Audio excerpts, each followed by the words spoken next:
Om Swastiastu. Assalamualaikum warahmatullahi wabarakatuh. Perkenalkan, saya Nimade Dewi Ayu Widayanti dengan NIM 20120111049 dari Program Studi Pendidikan Bahasa dan Sastra Indonesia kelas 3B. Pada kesempatan kali ini, saya akan mempresentasikan rangkuman pemahaman teori feminisme. Baik, untuk mengefisiensi waktu, langsung saja. Teori feminisme atau paham feminisme ini muncul dikarenakan 3 sebab. Yang pertama yaitu adanya kesadaran bahwa hak-hak perempuan seharusnya setara dengan kaum laki-laki. Yang kedua, paham atau teori feminisme ini digunakan sebagai alat kaum wanita untuk memperjuangkan hak-haknya, erat berkaitan dengan konflik kelas ras, khususnya konflik gender, dan mampu mencapai keseimbangan interrelasi gender. Hal ini dapat ditunjukkan melalui tindakan perjuangan kaum wanita yang membuktikan diri sebagai gender yang sama derajatnya, bahkan mungkin lebih baik dibandingkan kaum laki-laki. Dibuktikan melalui keberhasilan wanita dalam pendidikan, dalam pekerjaan, dan dalam segi-segi kehidupan bermasyarakat. Jadi, dapat dikatakan kaum wanita melakukan perlawanan dan perjuangan untuk mencapai kesetaraan. Yang ketiga, teori atau paham feminisme ini memiliki aspirasi yaitu untuk menaikkan status wanita.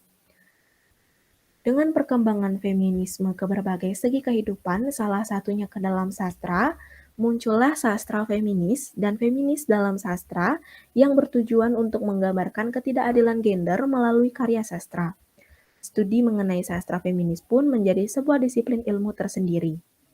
Maka dapat disimpulkan bahwa munculnya paham atau teori feminisme ini karena adanya kesadaran bahwa hak-hak perempuan setara dengan kaum laki-laki, sehingga harus memperjuangkan atau melakukan perlawanan untuk mencapai kesetaraan gender dan meningkatkan status wanita.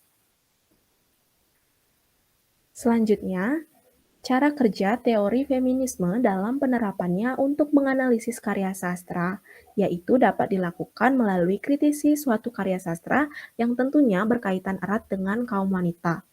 Adapun cara-cara yang dapat dilakukan yaitu yang pertama, memilih dan membaca karya sastra yang akan dianalisis dan dinilai.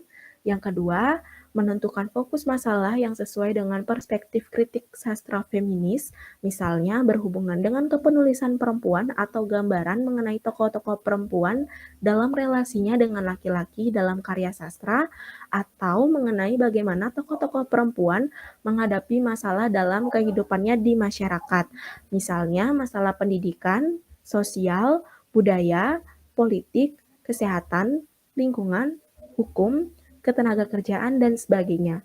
Yang ketiga, melakukan kajian pustaka untuk memahami sejumlah konsep teoritik yang berhubungan dengan fokus masalah yang akan dipahami atau dianalisis, dan tulisan kritikus maupun peneliti sebelumnya yang membahas masalah yang sama atau mirip. Yang keempat, mengumpulkan data primer maupun sekunder yang relevan dengan fokus masalah yang dianalisis. Data primer berasal dari karya sastra dan pengarang yang karyanya akan dianalisis, sementara data sekunder berasal dari berbagai sumber informasi atau buku referensi, artikel, laporan penelitian, maupun hasil pengamatan langsung di lapangan yang relevan dengan masalah yang akan dianalisis. Yang kelima, menganalisis data dengan menggunakan perspektif kritik sastra feminis.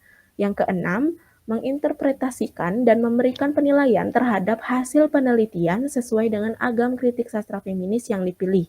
Yang ketujuh, menuliskan laporan kritik sastra dengan menggunakan bahasa yang sesuai dengan media yang akan dipilih untuk dipublikasikan.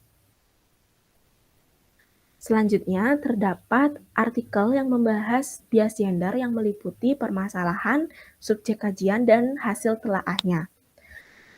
Artikel yang pertama yaitu berjudul Ketidakadilan Gender Terhadap Tokoh Perempuan dalam Novel Genduk karya Sundari Marjuki dengan kajian kritik sastra feminisme.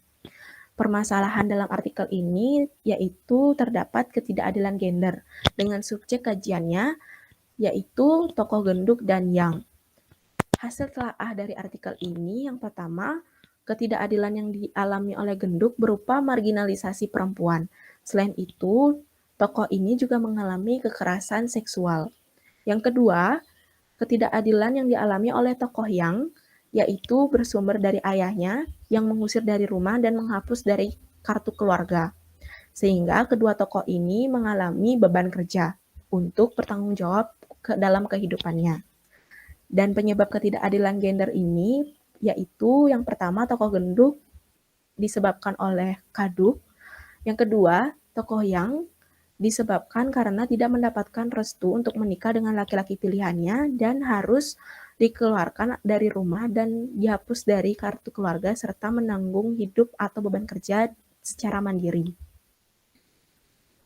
Artikel selanjutnya yaitu dengan judul Marginalisasi Perempuan dalam Cerpen Inem karya Pramodia Anantatoer dengan sebuah kajian feminisme. Permasalahan yang terjadi pada artikel ini yaitu banyak memaparkan marginalisasi pada perempuan dengan subjek kajian tokoh Inem. Hasil telah dari artikel ini yang pertama terdapat pernikahan di bawah umur, yang kedua tokoh mengalami korban ketamakan orang tua, yang ketiga pernikahan yang dilakukan yaitu pernikahan di bawah umur sangat merugikan khususnya bagi kaum perempuan. Baik, sekian presentasi yang dapat saya sampaikan.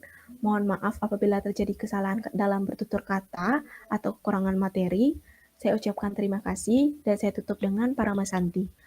Om Santi Santi Santi Om. Wassalamualaikum warahmatullahi wabarakatuh.